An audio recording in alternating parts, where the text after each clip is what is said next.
Good morning, everyone, and welcome to the Dos Leprechauns podcast. I'm Jason. This is Nate. Today, we are going to be talking about the North Carolina State Wolfpack versus the Notre Dame Fighting Irish. Game will be here in South Bend. Well, here in South Bend. We're not in South Bend. We're in Arizona, but the game's in South Bend. So it's time to defend South Bend, and let's stay hot. Let's stay hot. I mean, three big wins in a row. Team's looking good. Team's looking pretty complete. North Carolina State's another team that I think is sneaky under the radar a little bit. I know right now we're currently a 23.5 point favorite. It's kind of gone between 21.5 and 23.5. Last I checked, it was 23.5. So why is JD Levin? Okay, we'll get to that. So yeah, it's a team that's going to come in, and I personally think it's going to be close. For my score prediction, I think was 34-21 or something on those lines. I think it's going to be a battle for a little bit of the game. I don't think we're going to pull away too soon. I do think you'll see some big runs from J Love and Jadarian Price. I think CJ Carr will have a big game, but I do think what's the quarterback's name for NC State? CJ Bailey. CJ Bailey will have a nice game. Gonna have to get constant pressure on those guys. I think their defense is suspect, but they can definitely score. Nate, let's talk a little bit about the opponents that NC State has had thus far. What do you see? What are some things that stick out to you? Yeah, I mean they started off the year pretty strong. They beat a good Virginia team at home. Struggled with Eastern Carolina at home to begin the season, so that was kind of surprising. The interesting thing is they did score 30 points on Duke's defense, and Duke's defense has been pretty good this year. Yeah. They are coming in off of a win against Campbell. They did lose. Campbell? Yeah. Big win against Campbell. They're coming off of two losses, though, before the Campbell game to Duke and Virginia Tech. One of those being at home, one of those being on the road. I'm cautiously optimistic about this game. I could easily see it being like last week with the Boise State game, where it's kind of like both teams are kind of feeling each other out to begin the game. But like we said on the post game last week, like we were both pretty impressed with the defense, and I think that continues this week. I don't think NC State's played a defense like Notre Dame's defense so far, and they probably won't the rest of the year. Yeah. So that gives me a lot of confidence. I'm a big fan of CJ Bailey. I think he has a lot of similar traits as Taylon Green from Arkansas. Traits? Traits. He does. One thing I really like about him, he doesn't turn the ball over a lot. Yeah. He's had one game where he threw 2+ interceptions, and that was probably his worst game. They still ended up winning that game. Their offense, obviously dynamic with CJ Bailey. They also run the ball a lot with probably the coolest running back name you've ever heard of. Yeah. Hollywood Smothers. Yeah, that's really cool. That is a sick. What's his actual name? Okay, I guess it doesn't really matter. I think Hollywood. that's his legal name. That would be That's so probably like fire. Hollywood Brown. Like maybe his name is something else. Isn't Hollywood's Brown's first name actually John or something? No, it's Marquise. Oh, but okay. I think it's legally Hollywood now. That's so awesome. Yeah. Anyways, back to task at hand. So we'll go on to their defense now. Their best unit by far is their linebackers. Caden Fordham is their leading tackler. He also, when they blitz, he usually is able to get to the quarterback. They brought back one of their linebackers, in Sean Brown from last year. He was the leading tackler in the ACC. So got to be prepared for that. Like we said, though, NC State's 4-2. Offensively, they average 282 passing yards a game, which is 26th best in the nation. Rushing, they average 165 a game, which is 61st in the nation. They have 9 sacks on the year so far on defense. And on offense, they average about a turnover a game. Okay. So, like we said, they don't really turn the ball over a lot. But, Notre Dame got some turnovers last week, and defense kind of showed their armor. So I hope for a similar performance from last week, and I really hope we don't overlook this opponent because of that SC game next week. Yeah. Just got to keep on your P's and Q's, and then, get into the hated week after clock hit 0 today. Yeah, I agree 100% on looking ahead. I think that's been the theme this week, from what I understand, in terms of the coaching staff. Hey, don't look ahead. We got SC coming up next week. Who cares? First, we got to take care of NC State. or it really won't matter, quite frankly. Again, every game's a playoff eliminator at this point for the Irish. So, yeah, I'm looking for a strong outing from the defense. Somebody out in the comments here said, Brett Boyson said Leonard Moore needs to replicate last week. Yeah, if he does, it's going to be a blowout. I mean, the way he played last week, I thought Christian Gray played pretty well last week. The safeties are starting to come along. And then, as somebody else says here, Brett Boyson again, Traore played big. I mean, yeah, Boubacar has starting to really come alive. And I saw a tape, like a tape, I think it was from Pete Sampson on Twitter, where he zeroed in on Boubacar, and he had one of the nastiest swim moves off the snap I've ever seen. It reminded me of Jadeveon Clowney when he killed that Michigan linebacker that time. It was that clean. So I hope to see some similar defensive line pressure this week. Let's get back to some of the other comments. Jay Lehman's joining us on YouTube. Go Irish. Yes, sir. Thank you for joining us. Wayne Smith on YouTube says 56-13 Irish. Yeah, that would be awesome, but I just don't see that personally. CIO AKR on Twitter says Carr sits mid-third quarter for backups. That would be amazing. I'd love if this is the kind of game where you could get Kenny Minchey some time. You could get Aeneas Williams some more carries. Anybody seen Jabron Payne lately? Let's get Jabron Payne in there. Some of the receivers we'd like to see get some catches. Logan Saldate, Cam Williams, guys like that. So yeah, obviously it would be great to get some backups in. We'll see if that is if that's in the cards. Let's see. Patrick Wright. Let's put this one on here. Reardon needs to have great hands today too. The fleet, Love and Price will be on fire today. That's kind of been one of the big things this week is the name of Price and Love. And I really liked what J Love said in a press conference this past week, where he said, "I don't really care what you guys call us. We just want to dominate." And I thought that was a cool soundbite that he had. But I think the team is calling him the fleet, which I think is awesome. But again, whatever you want to call them, they're absolutely filthy. Two best running backs in the country.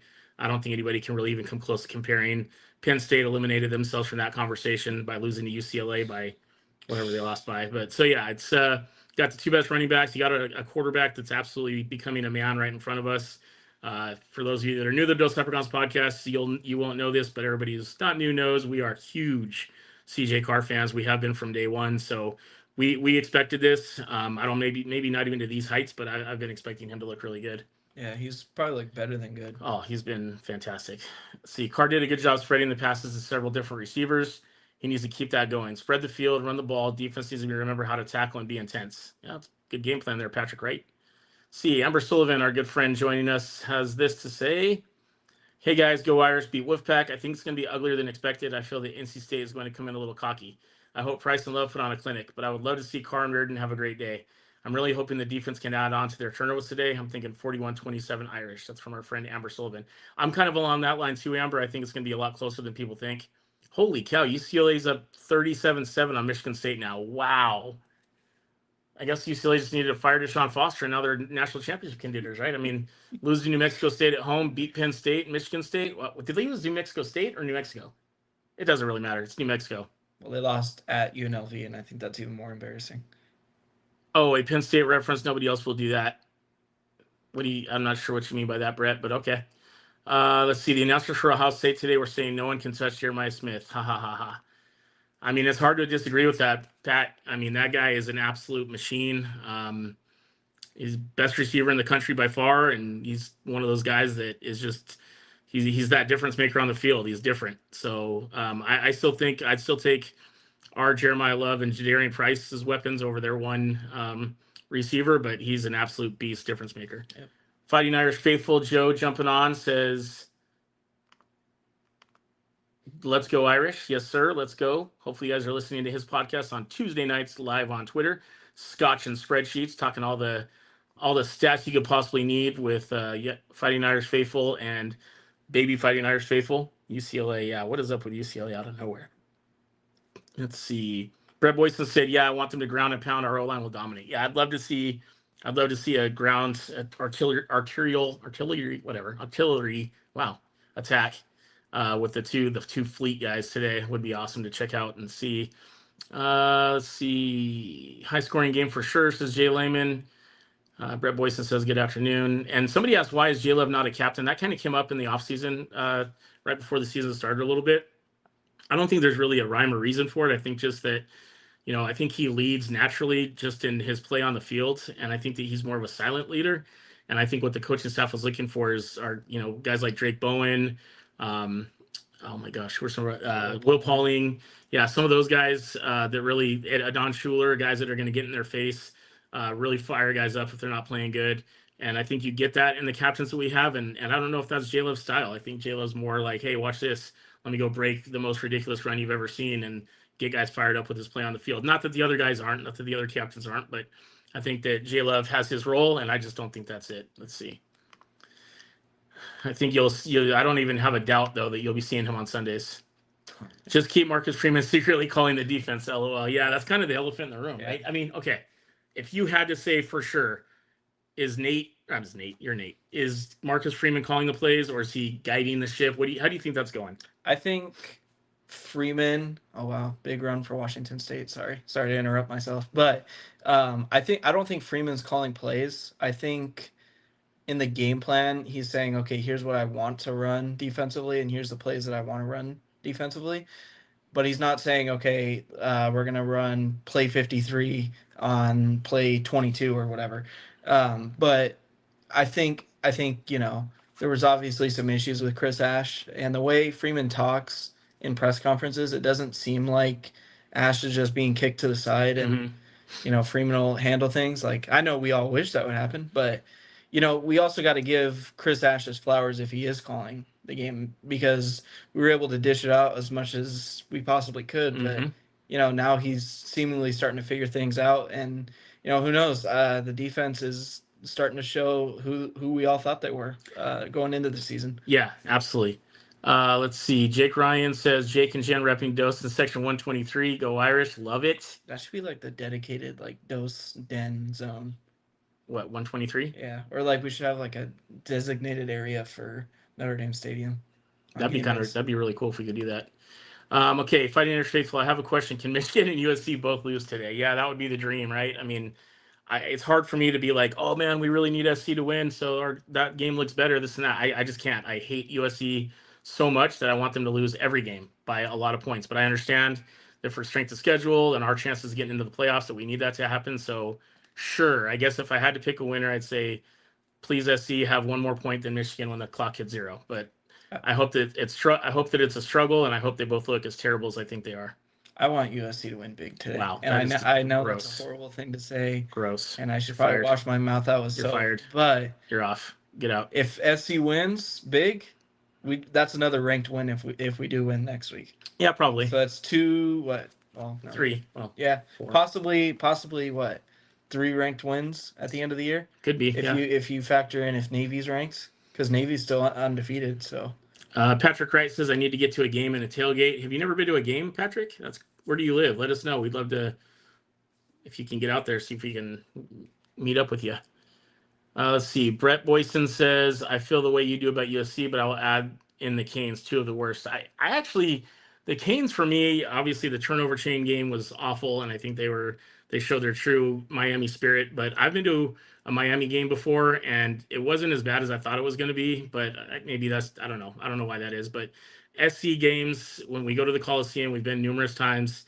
It's always it's a trashy environment. The stadium sucks. The fans are abysmal. The team is trash. The song is stupid. I hate everything about USC. I would say for me, it'd be USC and then Ohio State are my 2 kind of arch nemesis. I can't. I mean, I went to the Michigan game in 2018 where Brandon Wimbush hit Chris Fink deep on that first series of the game that kind of set the tone. And they were tolerable. I mean, obviously we won, so not a big deal. But yeah, it's crazy. Let's see. John David Harmon says, so you would rather see USC lose even if it meant Notre Dame would only make the playoffs if they won? Okay. If the only way they would make the playoffs is if USC had a better record, then yeah, then I'd want USC to win. But it's just really hard for me to ever say, man, I really hope SC has something nice happen to them, because I hope they lose in every sport. Badminton, women's swimming, anything, you name it, shuffleboard, like whatever. Just lose it at everything. Better for Indy if Bama wins? I would say yes, only because they do have that loss. I think, well, I don't know. I'd say no. There's so much chaos that is going to happen. It's crazy that we're sitting here after those first 2 losses saying, man, we just need to win out, and then there's a good chance for us to get into the playoffs. I honestly didn't think that was going to be the case. I'll be honest.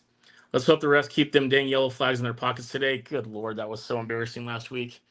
For those, I'm a flag football official. I do umpiring of softball and all kinds of other sports, and I seriously can't imagine going to a gun and being like, you know what, I'm going to make this game about me. I want this game to be, I want people to remember me. Like, that's what I felt like happened last week. If you think you hate USC, try living in LA like me. It's unbearable, worse than Raider fans out here. I disagree. So Chris, we actually are from SoCal. We lived in Riverside, California for the first 20 or 38, 40 years of our lives. And yeah, we get it, man. I've been to that game and they call it in LA numerous times, and it's just awful. Mitchell Peters says need to dominate. Yeah, absolutely. Dominate? Oh, yeah, it's dominate. Oh, hey. Two of the worst fan bases I've seen are Purdue and the Chicago Bears, and he's a Bears fan. Wow. Never heard that about Purdue. That's crazy. Shout out Jeff Stravacek. Speaking of, that's Jimbo Miller. Just keep winning and keep the foot on the gas pedal. Yep, absolutely. And we need, Texas A&M and we need Texas A&M and Miami to keep winning as well.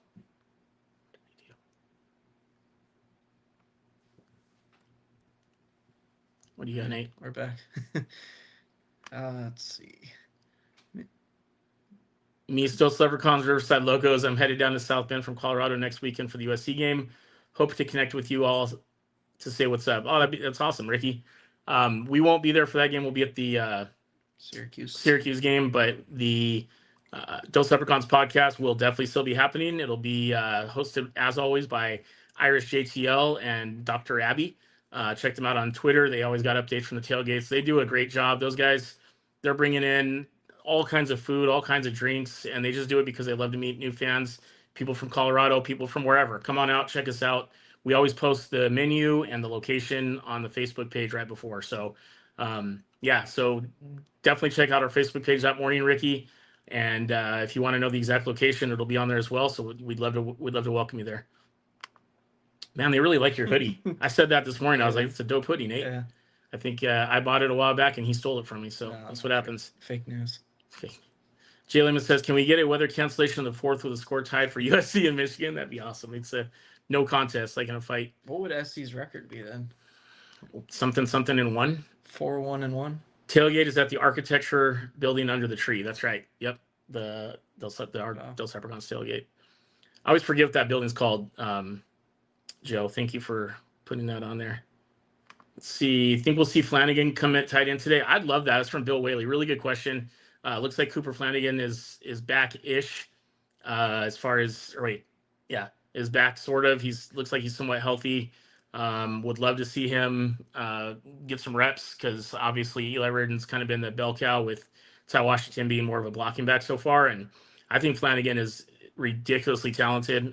He's just a big stud of a ball player. So yeah, I'd love to see him get some reps, get the dust off a little bit, and see how he can do. Irish JTL is a great guy and always invites Irish fans to the tailgate. Yeah, he does. You gotta shout it like he put it in all caps. I don't get it. He put everything in all caps. Irish JTL is the GOAT. That's from Mitchell Peter. Dang, that's getting some high praise out here for our boy Irish JTL. Yeah, he's also has the ability to chug liquor like I have never seen a human be able to do. Like it's not normal to be able to chug hard liquor like that. But he's the man. Let's see. Riverside, Chris Manning says Riverside. Wow, that's crazy. Yep, we were there forever and would make the 45-mile, hour-and-a-half drive up to the Coliseum just about every other November. And then the Novembers we weren't there, we would be at the game in Palo Alto. So definitely love the fact when we get to go see the Irish close to Arizona or Cali. So Guma Mata says, right, Mian, who lives in Toledo, with almost everyone Buckeye fans or Michigan Wolverines fans, although Michigan has been beating the Buckeyes the last 4 years. Yeah, Ohio State fans are absolute mess. Let's see. Patrick Wright, here we go. I just want to see 80-yard touchdown throws today and at least one long touchdown. Oh, yeah, okay. 2 80-yard touchdown throws today and at least one long run from each of the fleet. It's almost like that's a recipe at this point. Just got to mix and rinse and repeat. Can't wait to stop by the tailgate when I come from the Syracuse game. I love meeting all the fellow Irish fans when I was in Vegas. Yeah, the Vegas game was awesome. Great time. A lot of fun activities. I think it'd be great if somehow if we get back to Vegas at some point. A lot of fun, obviously, a lot of stuff to do, and I think the Irish, obviously, remember, if you don't remember, for the Shamrock Series game against BYU, they had the Vegas sign turn green, and they had a bunch of Irish wear green everywhere. It was a really cool time. Let's see. Nicholas Thurman, come on, Washington State beat Ole Miss. Yeah, that's the kind of chaos that we need. Right now it's 14-10 Washington State with about 9 minutes left in the third quarter. About to get the ball back. And they're about to get the ball back. So we'll see. It's not good for my parlay, but it's good for college football chaos to get into the playoffs. That if they lose this game, that puts Ole Miss at 5-1. So the ranks of the undefeated are becoming less and less. I think Ohio State's probably going to get in again undefeated. I think they'll be the number one seed. I think they're going to beat the living out of Michigan this year, and I think they'll be number one with a bullet. 2 through 7 or 8, if things continue to go the way I think they will be kind of set for the most part, and then I think 9 through 12 is going to be chaos, absolute insanity. Which means, again, like everybody's saying, we need Notre Dame's opponents to win, even SC, and we need Notre Dame to just keep winning. That's the bottom line. Let's see. Come on, watch Dellier said that one. I would give an arm and a leg and a kidney to attend an Irish game in Ireland. Yeah, we were actually set up to go to the Notre Dame versus Navy game in Ireland in 2020, but we all know what happened in 2020, so that trip did not happen. So at some point in time, we got to get to the motherland. Yeah, that would be cool. All right, so Nate, let's do our usual here. If you guys want to chime in, we'd love to have it. Let's get your offensive and defensive players of the game. Start with offense. Offensively, I'm going to go with Will Pauling. I think another game with Jaden Greathouse out. I think Pauling has become CJ's kind of safety valve. So I could easily see Pauling having a touchdown and 4 or 5 receptions for 45, 50 yards, something like that. Defensively, my pick will never change. KVA. It's KVA.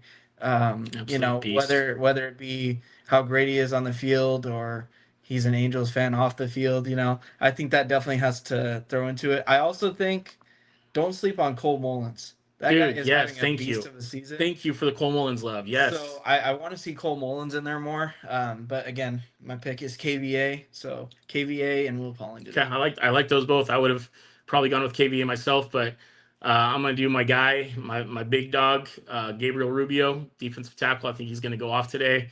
I was looking at some of the matchups, and I think some of those really favor him in terms of size, and he's just getting better and better. His pushes are getting better. He's using more technique. So I'm going to call Gabe Rubio for my defensive player of the game. I think he gets a sack today. Offensively, I'm actually going to say, I'm going to go out on a limb here. I'm going to say Eli Reardon. I think this is the game where I feel like CJ's obviously he's got his go-to with Malachi Fields and Will Pauling.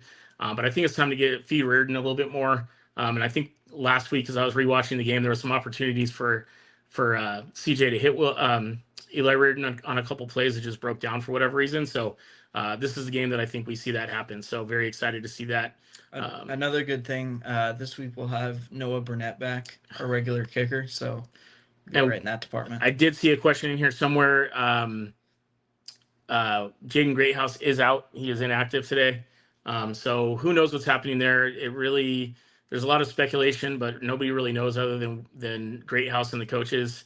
And I think it's a little bit premature to speculate on what's going on there. I think the kid's hurt, and he just hasn't been able to get the ball as much this year because he's been bracketed. And obviously teams know that was our number one receiver going into the season. So I think it's way too early to speculate on what's happening. So let's just be excited that we got guys like Faison and Fields and Pauling and the all the other weapons that we have. So Micah Gilbert, yeah, I mean, you could go on and on. The talent on offense this year is insane, and the defense talent has been insane from the get-go. They just took a little bit more time to get fired up, and now they're there, and it's going to be dangerous for all of our upcoming opponents. So all right, guys, with that, we're going to sign off here. Game's about 30 minutes away, and you guys are going to want to go and watch this Washington State Ole Miss game. Looks like it's going to be a barn burner down to the wire. Thanks as always for joining us. We'll be here after the game as always, win or lose. Hopefully it's a post-game celebration, but we will be here right after the clock hits 0 for some more discussion with our friends and family and the best fan base in the country, the Notre Dame fan base. So real fast, game is on Peacock today. Peacock app. If you Yeah. guys don't have it, it's $10 a month. I mean, maybe get one less Starbucks for the month and you can afford it. So I think they have free trials too, yeah, so they you do. can. I get it. It's frustrating. I will say one thing I like about Peacock is that they allow you to hear the entire pregame song of "Here Come the Irish," followed by "Shipping Up to Boston." Whereas the selfish people at NBC cut it off early, and then you got to hear even more of Jason Garrett, and I mean, it's just pathetic. It's a Anyway, punishment. it is a punishment. So, all right, guys, go Irish, beat Wolfpack. We will see you guys in a few hours. Go Irish.